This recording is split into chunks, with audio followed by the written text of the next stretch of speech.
I think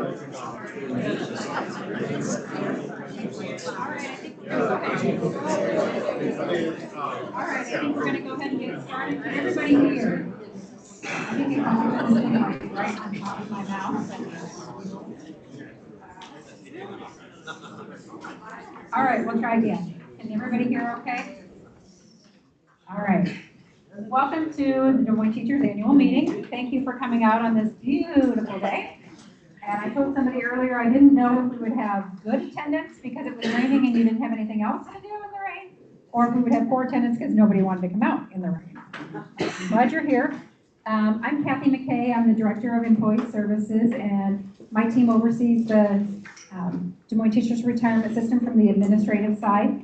I have Ben Lumpkin here, who is the business manager, and his team oversees it from the financial side. And then we also have individuals from BTC who oversee it from the investment side, John Augustine and Alan Goody. While we're here, I also want to recognize any of the DMTRS advisory committee members who may be present. I have Jessica Gogarty, who is an active representative. Go ahead, Krista. Krista Sullivan and Blake Hammond, who are also active representatives. And from the retiree side, I know I have Barb Mitchell from the retiree side. Anybody? Lola. I gotta find it. And is Rich here also? Just stepped out. Oh, and Rich just stepped out. So, and then on the citizen side, watch me trip and fall up here. I have Brad Becker here from that side. And is Lucy here? Melissa couldn't be here today. She had a family thing. Okay, and Lucy, I think, was going to be coming, but I'm not sure she's made it yet. So those are the people who are representing the plan. So feel free to reach out to them at any time with questions you have, concerns you have, or reach out to me as well. And with that, we're going to get started. We have a plan overview of the DMTRS financials, and the BTC will also be giving us an overview. I do want to let you know, for those of you that really enjoy this and you want to go back and watch it again, we will be posting this out on the DMTRS website under the board docs, where you can access the board information. Up in the upper right-hand corner, you select DMTRS, and then it will have the meeting links. And so we'll be posting this meeting there. So if you have a friend that was unable to attend, please let them know that as well. We've also posted that information out there, but just wanted you to know we're not live streaming it, but there will be a recorded version. Okay? And with that, I'll turn it over to Ben. Thank you, Kathy. Can everybody hear me? Yes. Welcome to the annual meeting. Again, as Kathy said, my name is Ben Lukeman. I'm with the Business and Finance Office. Basically, I just work on the accounting, financial statements. I'm sure you've all received your copy by now, hopefully. So we're here to just give a brief overview along with our investment advisors with the Bankers Trust. So thank you for joining us. Thank you. Oops. Everybody knows your advisory committee.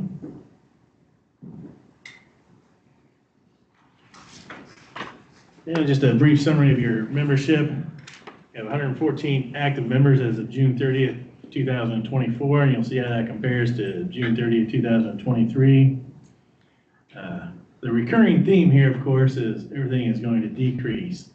It will continue to decrease. It is a closed plan. The DMTRS investment plan is not open to new members. Currently 774 retirees. You'll see that decreased as well. You have inactive members that have not started drawing their benefits yet, but are expected to at some point in the future. You have a total of 1,010 members.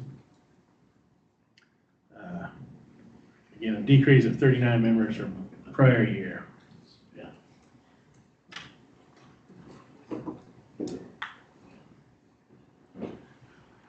Net position of the fund, See, it looks pretty similar to the prior year with the exception of the unrealized gain and loss. 2024, the market conditions were just better, and I'll let Al and his team speak to that more later as they go through their portion. It attributed to a total of additions of $14.3 million. That includes your investment income as well as employer contributions. And then, of course, the deductions, though, the benefit payments far outweigh the contributions at this point. You'll see how just a little over 22.7 this year. The increase from 2023 is mainly due to lump sum distributions, which was about $5.4 million higher in 2024. As members reached that age, they elected to take a lump sum distribution and instead of monthly payments. They may have any questions before I move on.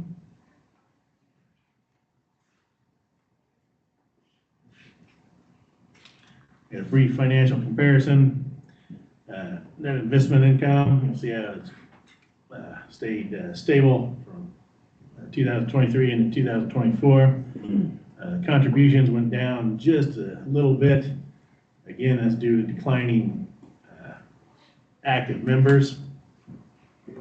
Benefit payments, again, the majority of that increase is due to lump sum distributions. Again, it's a good year for the market. You can see how the investment rate of return did increase 4% on the fund. That's always good news.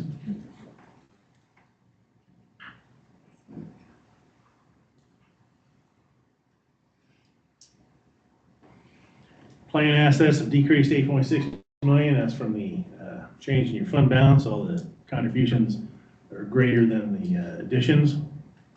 The funding ratio currently is at 86% compared to 88% prior year. That's driven by the market conditions as well as declining participants.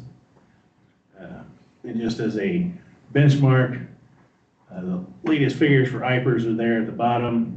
2023, they had 89.7% funded ratio, which was just slightly ahead of their 2022 ratio.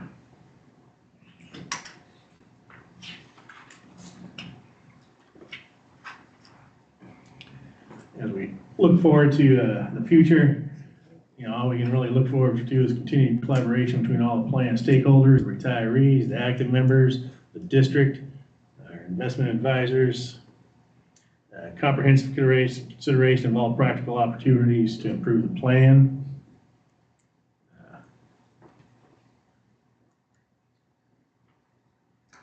And that really concludes my portion. Does anybody have any questions for me before I turn it over to Bankers Trust and Alan? Thank you.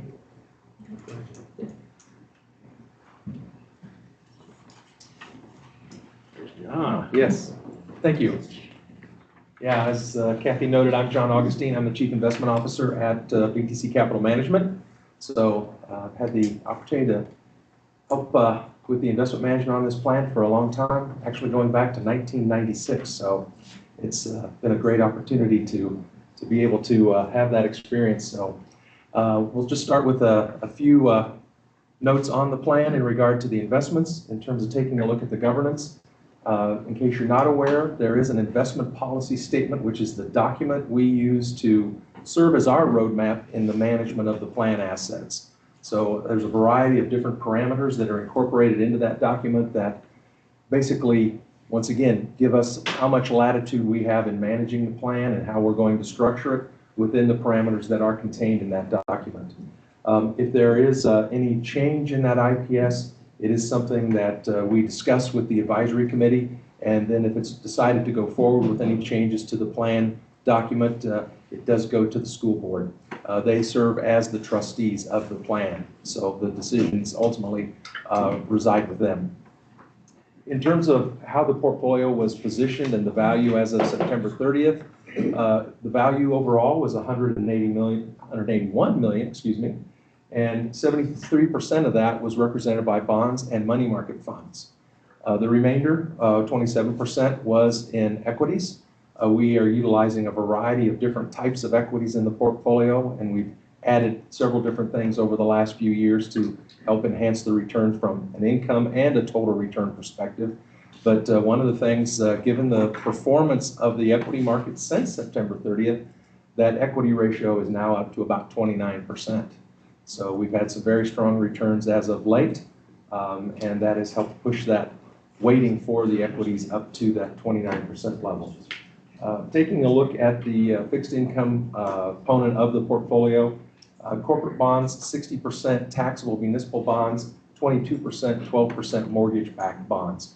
And I always like to clarify with the taxable municipal bonds, most people think of municipal bonds as being tax exempt, attractive to investors who are looking to generate income that's exempt from federal income tax. Well, there are taxable municipal bonds, and that's what's incorporated in your portfolio. So we're not utilizing the tax exempt bonds that many people are familiar with, but these are actually taxable issues having a higher yield, which is beneficial to the plan generating more income.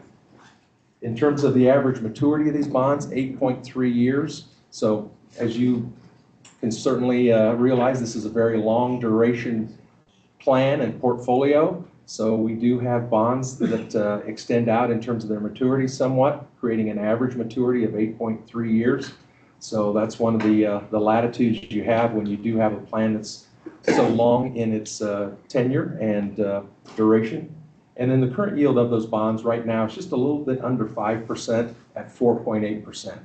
So the bonds are in the portfolio first and foremost to generate that income and provide stability to the portfolio. And then over the years, we have gradually increased the equity exposure to add more growth prospect to the plan while still continuing to add income. Because when you take a look on the next slide in terms of the equity component. Oh, can I freeze you there, John? Yeah. You may even want to go back a slide. Okay. Could you provide kind of some general commentary? Over the years, last 6 years, there's been lots of discussion and, in all honesty, a lot of angst as we adjusted from what was a 90% fixed income, 10% equity side. We shifted to 80-20. We then shifted to 70-30. There is discussion, for those of you who may have not been following on the advisory board, about whether another movement is necessary and would make sense for us and be prudent. Could you talk about, as we shifted from 90-10, 80-20, 70-30, how has that performance, how is that done for us? And how do you feel in terms of the risk that has been taken as we made that shift? Yeah, of late, that higher level of equity exposure has been very beneficial. As I talked about just a moment ago, we've seen some very strong returns in the equity markets this year. Basically, the trade-off between bonds and stocks at the most basic level is bonds are typically more secure investments.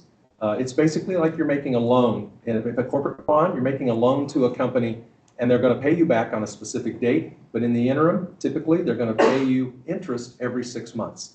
So for the most part, bonds are considered more conservative. And when you went through particularly the 1980s and probably the late 70s, bonds were great because interest rates were very high. So I can remember early in my career, I could buy clients 4- and 5-year U.S. Treasury notes that had double-digit yields on them, double-digit coupons. And those have been a thing of the past for a long time now. A 10-year Treasury right now is not even half of that. It's about 4.5%. So one of the things that's been done over the years is, as Blake said, we've gradually increased the equity exposure for 2 reasons. Number one, to provide some more growth, but we wanted to make sure that the risk-reward balance within the portfolio was always going to be appropriate given the long-term goals of the portfolio. So it's been a measured move to a higher level of equities. As Blake said, we started at 10, we went to 20, we're now at 30, and we do regularly within the advisory committee meetings discuss alternative asset allocations to take a look at what would it be like if more equities were introduced into the portfolio from that risk reward, because that's one of the things we know historically. Risks are usually a little higher with equities in terms of volatility. When you think back to the great financial crisis in 2008, 2009, where you had stocks in 2008 go down by 35 to 37%, depending on the segment of the market you were looking at. So it's one of those balances we try to maintain in terms of trying to get more return, but making sure we're not taking an additional level of undue risk while we do it. But as Blake has pointed out, as those equity weightings have increased and the equity markets, for the most part, over the last several years have been good, it has provided incremental return to the portfolio. And one of the things we've done within that equity component for the most part over the last few years is we really focused on dividend-paying stocks, particularly those that were paying attractive levels of dividends. Because as we know, for a period of years, until basically this year, last year, interest rates were going lower and lower and lower. So as bonds matured, we reinvested those, but we had to accept lower yields. So we offset that with a higher exposure to equities, which gave more growth potential, and we still provided a pretty decent level of income because of the types of equities we were buying. So once again, it's always that balancing act. We want to make sure that we keep the plan secure in terms of its funding while meeting its obligations in terms of the liabilities it has in terms of payments to retirees, and simultaneously providing some growth for those active members. So that's kind of the background of the trajectory of the equity increase over the last few years. So Blake, did I touch on that? Yes, thank Okay. you. I appreciate Okay. that very much. Sure. And really the only thing left on the other slide, we were talking about that dividend yield. That was one of the points. And you know, we do have a focus more on U.S. equities, which has been great because U.S. equities have been the dominant performer within equity markets for some time now.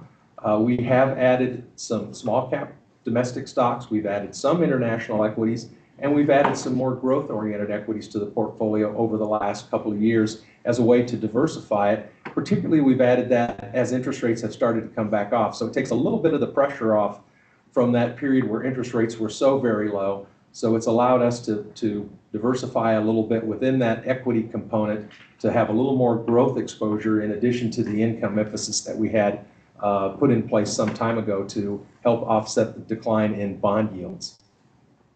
So with that, are there any other questions in regard to the investment portfolio?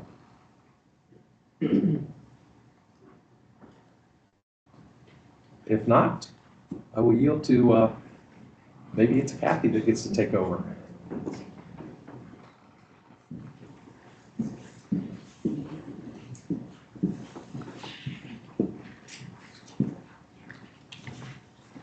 All right, well, this is the riveting part of the meeting. Here we go. It's election time, and we have one spot on the active side. So if you're an active member, you'll be voting for an advisory representative from the active side. And we have one on the retiree side. We had sent out information and asked for nominations. We have one on each side.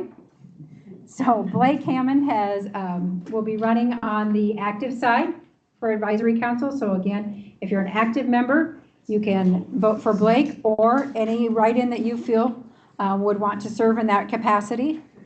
If you're a retired member, you can vote for Rich, or if you have any write-ins that you feel would want to serve in that capacity. And we are doing very, very high-tech voting today. There are Post-it notes on your tables. And a pen, you can either write Rich if you're retired or a write-in candidate, Blake if you are active or a retired candidate, and you can leave those ballots on your tables and I will collect them at the end of the meeting. I appreciate the great high-tech voting system. For those members who are listening to this online, the ballot should be electronically available by the time you're listening to this. Does anybody have any questions or concerns regarding plan? Yeah. Yeah. Maybe Ben can explain the excess earnings calculation. It was a time when they changed pretty much every year. The last 3 years that they haven't. And Ben, we have this email reply to Barb, and I can't figure it out. Why is it that it's the same the last 3 years? The excess earnings calculation based on let me recall. The amount of payment on a monthly basis divided by the number of plan participants for that piece of the plan. So as the plan was amended over the last several decades, To make sure that this isn't even there were more regulation, I touch it down balance. it's the same plan, but you had group A, B, C, D, and E. So right now, group E is the final plan participants. They have both, most of the share of the fund assets. I think it was possibly group B this year where the last remaining person under group B unfortunately passed away. There's more group B members, so you'd see a 0% for that group, I believe, under group B. Group C is shrinking, and group D is shrinking. And because of the denominator, you know, when you have $1,000 divided by 100, you're gonna get 10 every time. And then it's gonna go down, down, down, and that number keeps getting smaller. So it's just basic division. Why wasn't that true 5 years ago? Why didn't it vary each year? I mean, why did it vary each year and now it doesn't? And a number of participants. You don't see a movement in group E or D, whichever one the last group is, because the amount, like I said, they have the most payments, the most contributions, so until that number starts to change, their percentage doesn't really change overall. It takes a bigger movement in their divisor, i.e. the number of participants, to decrease before they see a reflection in the resulting percentage.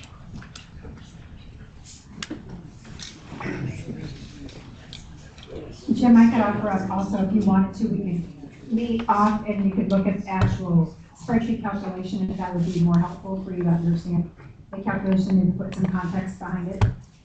Be happy to do that. I don't get it at all. And we can continue to talk on that, because I want you to understand and feel comfortable in the numbers. Are there other questions? How does the plan change as the number of people go down? Does the dollars change, return on? So as far as your benefit calculation? Yeah. At retirement. So the question is, how does the plan change as the numbers are decreasing? The benefit calculation remains the same. It's based on the money that's been contributed on the behalf. And so the number of participants doesn't impact that. So when I'm reading, it says the money, or it is not guaranteed, and I don't know anything about finances, I'm not going to pretend to. But when I read that, does that mean that the earnings is not guaranteed, or does that mean if something happens to the plan, it's not guaranteed, or? So at retirement, there's two components. You have a guaranteed pension benefit. So if you're getting a monthly benefit, that benefit is guaranteed for however you selected your option. So for your lifetime. Okay. What's not guaranteed is excess earnings. Excess earnings can change every year. They may or may not be declared, or they can go up or down. But you've got a guaranteed pension benefit. Excess earnings is on top of that guaranteed When you pension benefit. retire. Yes, So if the plan does better, we could make a little bit more on the excess. on the excess earnings, Okay. correct. Yep. Okay.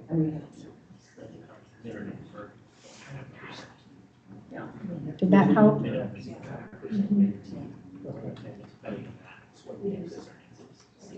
Any other questions?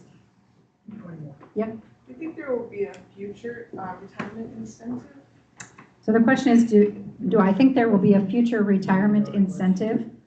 I don't have the authority to say yes or no on that. I can say that there has been conversations regarding offering future retirement incentives for DMTRS participants.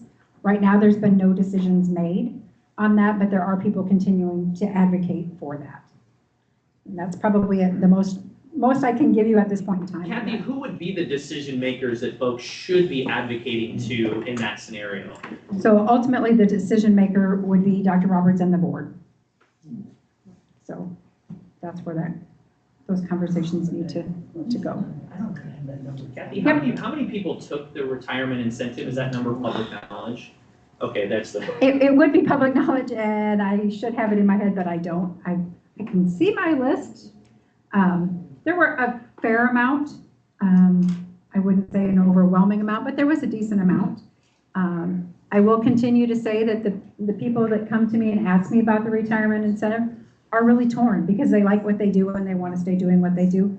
And so that's a credit to all of you for the work that you're doing, and I appreciate that work, and so does the district.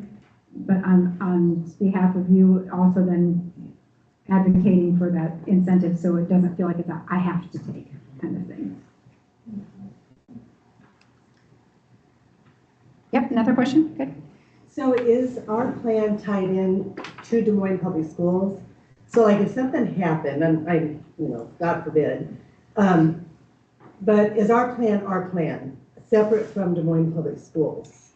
So Des Moines Teachers is funded and it has its own funding, as you've seen, and its own investments. Okay. But if for some reason the plan is not able to fulfill its financial obligations, the district is on the line to fulfill those obligations. So it's kind of a backup to the plan. Question in the back. Yeah, Kathy, I'm lucky under your D here, the 4%. 4% additionally this year or the same as last year? Stay the same. Not sure I'm understanding your question. Well, are we going to get an additional 4% this year, I guess is my question. As excess earnings. Your excess earnings is the same as it was last year. It's unchanged. So if you were getting an excess earnings check last year, you should see 2 deposits into your account, one for your regular and one for your excess earnings, and that should remain unchanged.